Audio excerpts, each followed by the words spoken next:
What's up? It's Ben from WOD and in this video, I'm going to teach you how to do this. Not just once, but twice, or maybe even thrice. What's up? In this video, I'm going to talk about how you are finally going to learn unbroken ring muscle-ups. So I have a ton of videos here on YouTube or on Facebook or wherever you're watching this. I have a ton of videos that teach you how to get your first ring muscle-up, your first kipping ring muscle-up, your first strict ring muscle-up.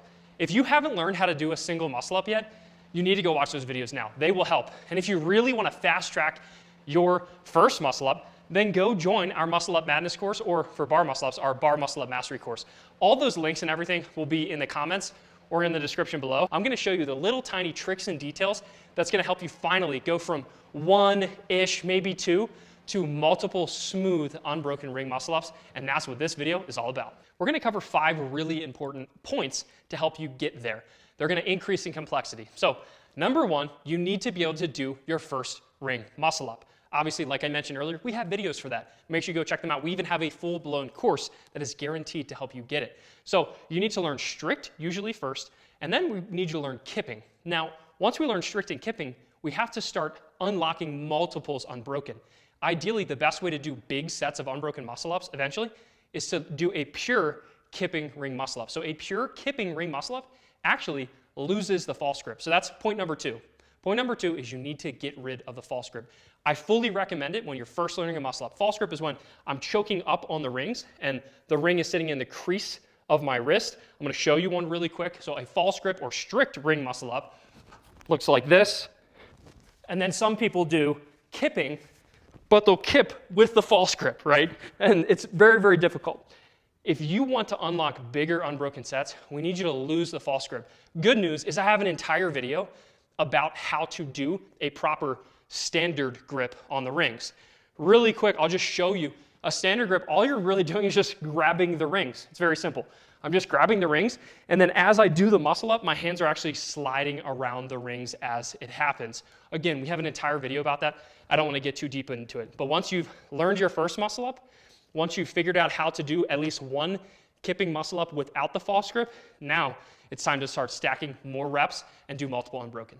All right, so if you're still watching this video, that means you should have at least one muscle up, preferably a kipping muscle up without the false grip. So what happens next? Well, this is where a lot of people really, really mess up. They'll do a muscle up like I'm about to do, okay? And maybe they can kip and they can get up no problem. And then from here, they do what I call a dead drop. They come back down nice and slow, and then they end up here.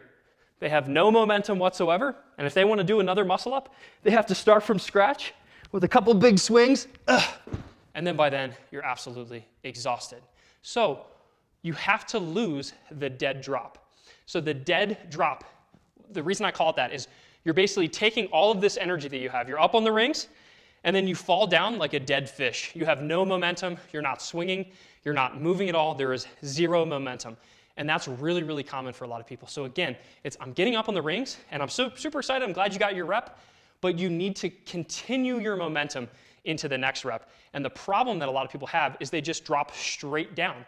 If I drop straight down, what happens is I'm not swinging back and forth. I'm not manipulating my body to generate momentum. I'm not kipping. Well, if you just drop straight down and you have no momentum, then guess what? You have to start from scratch, just like I showed. So the next step is you need to learn how to re-kip properly. So that's what I'm going to show you right now. So rather than coming straight down, one of the biggest cues that I teach people when they're trying to re-kip into their next rep is that we're trying to repeat this swing. So here I am, I come up, I get over the rings, and then from here, I need to get back into a good kipping position.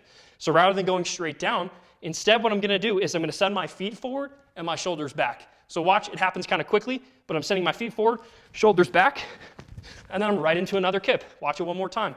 Feet forward, shoulders back. Here we go. And I'm back into another kip. Watch it one more time.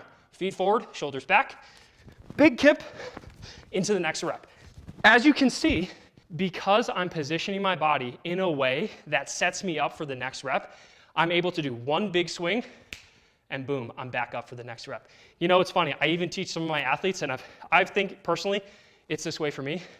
The second rep and the third rep are often easier than the first rep, just because you're able to generate so much momentum coming down from the rings. So remember, what you need to do, lose the dead drop, that's point number 3, you have to make sure you generate momentum with a good re-kip.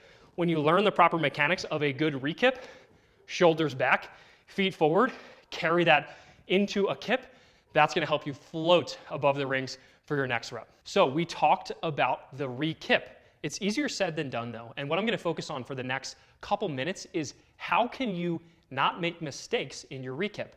A lot of times people will do the dead drop. They drop straight down, they have no momentum. We've talked about why that's a terrible idea and it's preventing you from getting multiple muscle ups.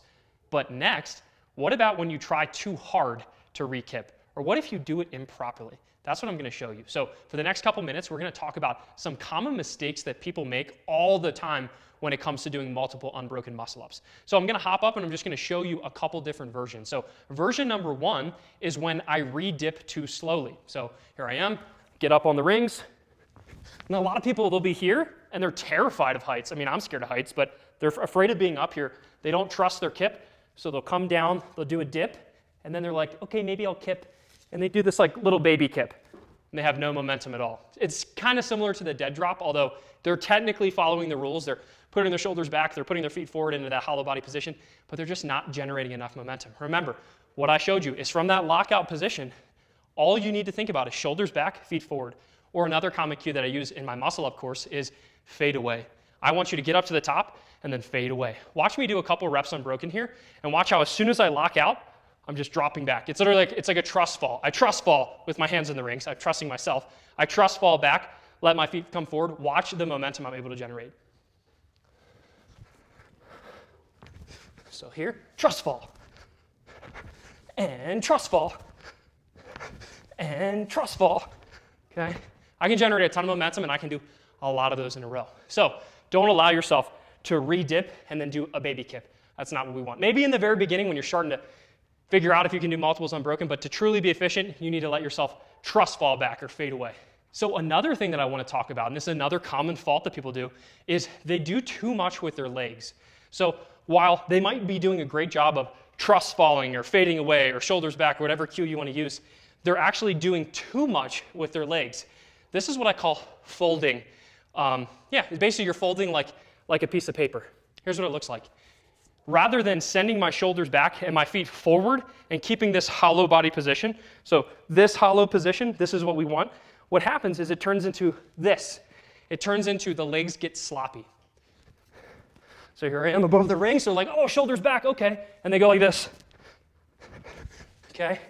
And they go like this, their feet come way up.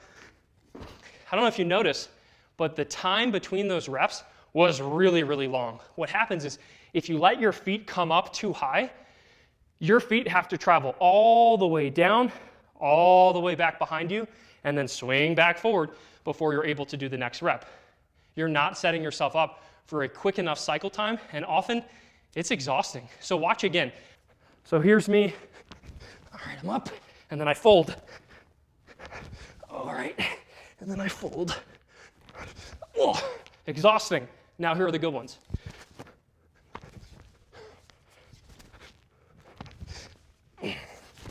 So the way you're gonna know that you're doing it right, 1, watch yourself on video. 2, join our WOD Prep Masters coaching group or join a WOD Prep course and you can get some coaching. Or 3, just make sure your feet never ever come above your head. You'll notice there, my feet really never came above belly button or chest level. That's a good sign that you're not folding on the way back down. If you do that, you'll be able to keep a tight hollow body position. You'll be able to kip a little bit faster. And ultimately, that's gonna help you do more unbroken ring muscle ups. The next fault that I wanna talk about is something we already talked about earlier in the video, but I have to talk about it again, and that's your grip. A lot of times when people are doing muscle ups, they might let their hands slide around the rings to do their first rep, but then for whatever reason, they death grip for their second rep. Remember, just like I mentioned earlier, we have to let, especially if we're not using a false grip, you have to literally let your hands slide around the rings. So my hand goes from below to above, and it's always sliding around the rings. If you don't do that, it's gonna look something like this. You might be able to get your first rep, and that's great, but then a lot of people, they'll tend to just death grip the rings, and for the next rep, they can't get above the rings at all because they're just sitting there grabbing onto dear life, and they're not letting their hand release and slide.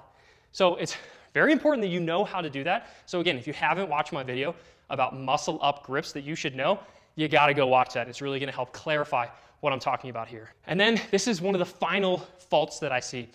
When we're doing a muscle up, I always like to make sure I'm using my head. So this is just as much a point for your first muscle up ever as it is for doing 10 unbroken. And that's, you have to make sure that you're using your head for momentum. Now, a purist gymnast that has absolutely perfect form and they compete in the Olympics, they don't need to do this. But I don't know about you, I am not that person, okay? So for me, I like to use every bit of advantage that I can get.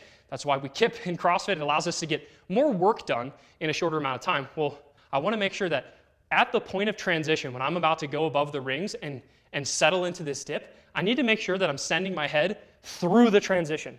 Because oftentimes what happens is when I use my head and I throw it through that transition, the transition is faster, it's less fatiguing, and ultimately you can do more of them. Because the less time it takes to get from here to here, the quicker and faster and more muscle ups you'll be able to do. So the fault is when people don't use their head. They'll rely purely on their kip and on their arm strength, and they just keep their head in one position, maybe even keep it back, or they keep it tucked. Either one's not good. I want to be able to push that head through the transition. So again, I'm going to do 2 reps, I'll do 2 reps. I'm kind of getting tired at this point. I'm going to do 2 reps where I'm not using my head properly, and you'll see how slow my transition is. And then I'm going to do 2 reps where I'm driving my head through that window into the transition. Here's what it looks like. So here I am, not using my head. Kind of a slow transition where I'm kind of just like keep my head neutral, which is fine for a lot of people, but if you're trying to first learn these, you need to use your head. Here it is when I'm snapping my head through.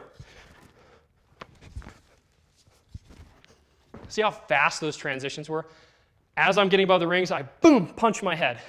A great analogy that you can be thinking of is if there's a sheet of glass hanging in front of the rings. I want to break through that glass with my forehead. Or if you're wearing sunglasses, you want to throw your sunglasses off. Or if there's an X on the ground, X marks the spot. I want to be looking, and then boom, find the X with my eyes. Doesn't matter which cue that you use. If you have an even better cue, write it in the comments below. I know there's a lot of really good ones out there, but you have to make sure you're using your head to get through that transition as fast as you can. And I promise you, if you do that, combined with all the things we talked about, you will get bigger and better sets of unbroken kipping ring muscle up. So there you have it, folks. That was at least 5 tips that will help you learn unbroken kipping ring muscle ups. Don't forget, we have a lot of free training to help you get better at these. Whether it's the videos that are linked below, or if you want, we actually have a free ring muscle up training guide that you can use to help unlock your muscle ups. Or if you really want, the best thing that we have to offer here at WOD Prep is our coaching. We have a full-blown 8-week program that is guaranteed to help you get your first muscle ups and then multiples unbroken. It's called Muscle Up Madness, and you bet it's linked down below somewhere on this video. So go check out that course if you really want to level up your game. And if you want some video analysis, join the WOD Prep Masters coaching group. We would love to watch your videos, have someone video yourself, or take your phone and video yourself, and then the WOD Prep team will analyze your movement and tell you exactly what you need to fix. We got a lot of stuff for you here at WOD Prep. I'm so glad that you're here. Thumbs up if you liked the video, thumbs down if you didn't. Smash that subscribe button so you don't miss any more of this epic content we're making here at the new WOD Prep Studios. Question of the day for you: what has been your favorite muscle up cue? If you're still watching this video, you should have one muscle up. So what was it? What cue helped it click for you? I would love to hear it below because I'm always trying to come up with new cues. Have a great week, and I'll see you in the next video.